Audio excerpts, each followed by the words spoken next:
Soy Carlos Reich y te invito a que me acompañes a surfear por los Salmos.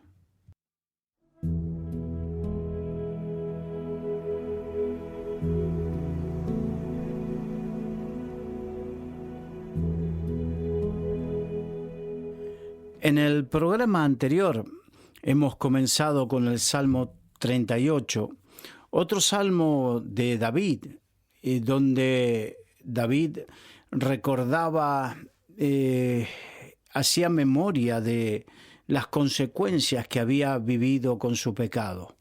Su gran pecado, recordemos, que había asesinado a Urías, el esposo de Betsabé, porque él había adulterado con él. Pero lo importante de este salmo es como David recuerda, porque debemos entender que cuando nos arrepentimos de nuestro pecado, Dios nos perdona. Y ese perdón es bueno que vivamos, lo aceptemos y nos regocijemos en ese perdón, porque es por misericordia de Dios. Pero es bueno también recordar, porque cuando no solemos recordar, si bien el Señor dice no traigas a memoria las cosas viejas, no significa que olvidemos de los errores que hemos cometido, porque esos errores, si no tomamos debida cuenta, podemos llegar a volver a cometerlos. Entonces en el versículo 4 dice, porque mis iniquidades se han agravado sobre mi cabeza, como carga pesada se han agravado sobre mí. Aquí David estaba recordando lo que había vivido en el momento en que estaba, que había vivido ese pecado. Dice, mis iniquidades. Recordemos que el pecado es una cuestión personal, no tiene nada que ver con echarle la culpa a otro. Simplemente el pecado en primera persona dijo, mis iniquidades. Y generalmente cuando hay un pecado está asociado con otro. El de David, él pecó, pero después pecó por adulterio y después envió asesinar vilmente, utilizó su poder político, su poder militar para obligar a que muera Urías. Entonces vemos que hay no fue un solo pecado, sino una concatenación de pecados. Y generalmente cuando uno comete un pecado, o está la mentira de por medio para tapar, o el engaño, u otro pecado, para que nos demos cuenta. Estoy tratando de dar ejemplos. Por eso dice, mis iniquidades. La palabra iniquidad significa literalmente gran maldad. Y como está en plural, mis grandes maldades se han agravado sobre mi cabeza. Evidentemente tenía un conflicto en sus pensamientos. A menos que se cauterice la conciencia se cauteriza cuando después de un tiempo no permitimos que ésta nos hable y nos llame la atención, entonces nos volvemos inmunes al llamado a la conciencia. Pero la conciencia es ese farolillo rojo que Dios pone dentro nuestro que nos dice que algo hemos hecho y está mal. Y esa conciencia se había grabado de tal manera en sus pensamientos que lo atormentaban. Y así muchas veces, y gracias a Dios, Dios puso esa conciencia en cada uno de nosotros para que podamos entender y darnos cuenta de lo que hemos hecho y la gravedad de lo que hemos hecho.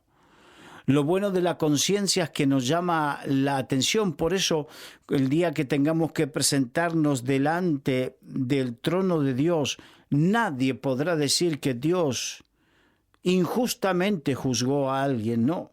todos hemos tenido la oportunidad de, por medio de la conciencia, darnos cuenta de lo que hemos hecho. Después hemos tenido también la obra que viene a través de la palabra de Dios, el escuchar la palabra de Dios, el consejo, bueno, muchas cosas, pero quería hablar de la conciencia. Por eso ese malestar dice que como carga pesada se ha agravado sobre mí. Sí, y yo sé que hay muchos que pueden estar sintiéndose en estos momentos identificados, que el pecado pone sobre tu vida, cuando la conciencia te llama a reflexión y tú estás luchando con esa conciencia, es como una carga pesada que vas arrastrando y no te deja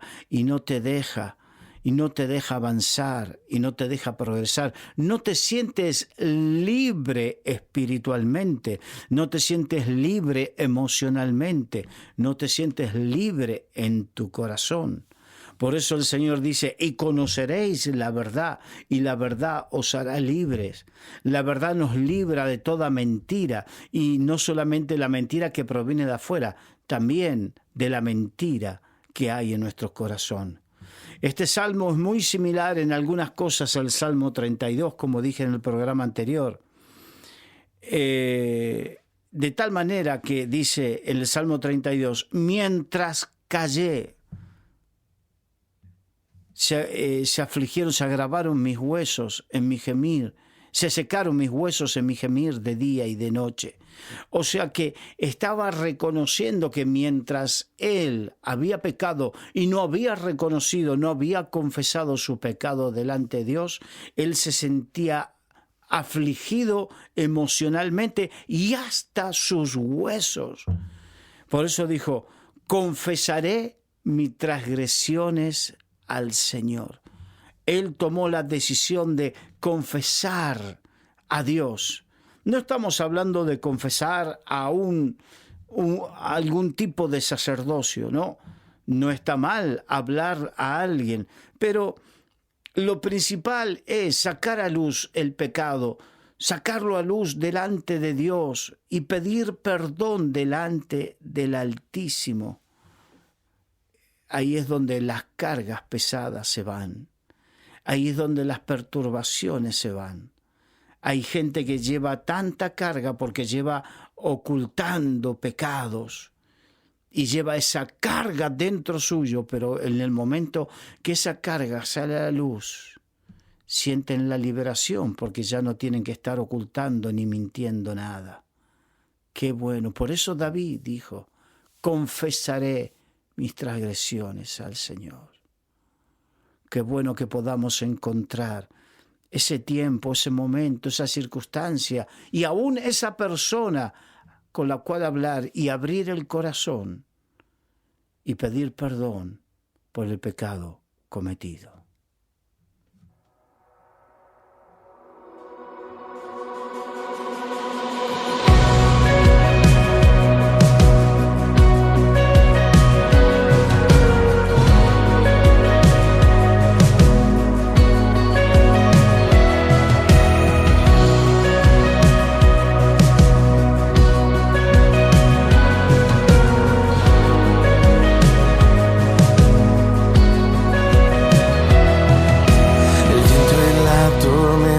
Callan al oír tu voz, tu grandeza y tu poder declara la creación.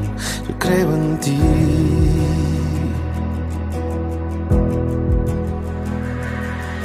Yo creo en tus palabras que dan vida y son verdad. Con solo tú decirlo yo sé que sucederá. Creo en ti.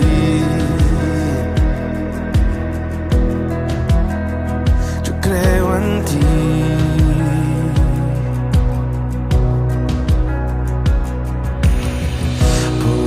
Poderoso por siempre, cantaré, vas conmigo, nada yo temeré, mi escudo, mi fortaleza eres tú.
En debilidad, tú renuevas fuerzas. En la enfermedad, tu mano me levantará. Y cuando hay dolor, eres mi consuelo. Lo que estuvo muerto puedo ver que vive hoy. En debilidad, tú renuevas fuerzas. En la enfermedad tu mano me levantará. Cuando hay dolor, eres mi consuelo. Y lo que estuvo muerto puedo ver que vive hoy. En debilidad, tú renuevas fuerzas. En la enfermedad tu mano me levantará. Y cuando hay dolor, tú eres mi consuelo. Lo que estuvo muerto puedo ver que vive hoy.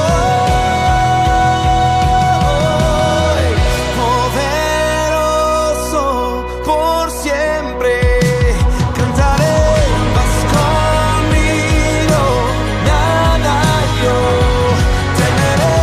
Mi escudo, mi fortaleza, poderoso por siempre, cantaré, vas conmigo, nada yo temeré.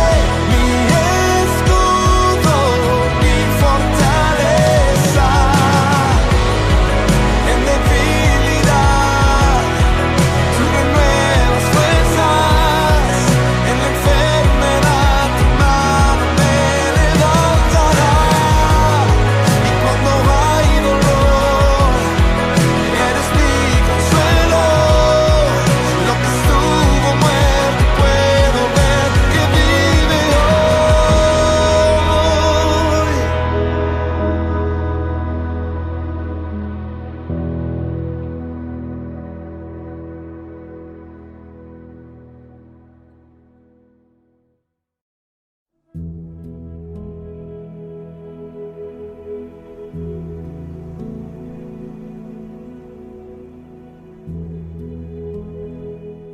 Y continuamos con el Salmo 38. Ya en el versículo 5 habíamos visto la parte emotiva, la parte emocional, la parte interior, cómo había sido afectada por el pecado. Pero a partir del versículo 5 vamos a ver cómo se afecta el cuerpo. Dice, versículo 5 en adelante, hieden y supuran mis llagas a causa de mi locura. Estoy encorvado, estoy humillado en gran manera, ando enlutado todo el día. porque mis lomos están llenos de ardor y no hay sano en mi carne. Qué interesante ver cómo estaba afectado físicamente, emocionalmente, y dice que estaba humillado. El pecado nos humilla delante de nuestro enemigo, el diablo. Por eso, él que anda como león rugiente buscando a quien devorar, la manera de devorarte es por medio del pecado y el pecado no confesado. El pecado no confesado no nos permite alzar los ojos al Señor. El pecado no confesado es una losa pesada que nos humilla, nos tiene humillado. La Biblia dice que el que practica el pecado, esclavo es del pecado. De tal manera que el que practica no es el que ocasionalmente tuvo o un tropiezo, una situación, sino que vive pecando. Esa persona que vive pecando y no sabe cómo salir de ese pecado, vive humillado por ese pecado lo humilla, no lo deja ser libre. Y por más que, por ejemplo, se puede inventar cosas y decir excusas delante de los demás, la realidad es que esas excusas sirven de boca o, digamos, son excusas de boca hacia afuera, pero hacia adentro esa persona se siente totalmente oprimida y humillada, porque el pecado esclaviza y a nadie le gusta ser esclavo. A nadie le gusta ser esclavo. Hay un punto donde el pecado te esclaviza. Hay gente, por ejemplo, en el tema sexual, que habla de las maravillas de la vida sexual activa, pero hay un punto que esa gente quiere salir y vivir otra vida, se siente sucio, se siente asqueroso, no se sienten en paz con ellos mismos y no pueden salir porque están en un círculo, una noria, quieren salir de esa noria, quieren salir de ese círculo, pero no pueden porque el pecado esclaviza y eso hace sentir humillado. Y dice, ando enlutado todo el día. Enlutado significa entristecido. Entonces esa persona que en un principio parecía que disfrutaba todo, pero ahora deja de disfrutar. ¿Qué pasó? Se dio cuenta de la gran trampa del enemigo, con lo cual ha cercenado la libertad de esa persona por medio del pecado. Y dice, porque mis lomos, versículo 7, porque mis lomos están llenos de ardor y nada hay sano en mi carne. El pecado termina enfermando el cuerpo. Termina enfermando el cuerpo. Hay mucha gente que carga con enfermedades en su vida que son producto de su pecado. Hay pecados, por ejemplo, los pecados sexuales dejan consecuencias emocionales, pero muchas veces también dejan consecuencias de enfermedades de transmisión sexual. Los pecados que tienen que ver con el odio y con el rencor dejan consecuencias de que tiene que ver con la tensión nerviosa, con las descompensaciones, tiene que ver con todo eso. Hay pecados que dejan una huella en el cuerpo y cuando uno confiesa su pecado y se aparta, alcanza la misericordia del Señor. Y en este día estamos hablando tan asiduamente del pecado porque precisamente este salmo David lo usaba para recordar el pecado que él había vivido y las consecuencias que le trajo en su vida. Así que en este día no traigamos a memoria la vieja vida, pero sí tengamos en cuenta que no somos libres por nuestras fuerzas del pecado, sino que debemos batallar contra ese pecado como con hasta la última sangre. Debemos batallar, pero no con fuerzas humanas. Necesitamos del Espíritu Santo de Dios. Necesitamos del Dios vivo.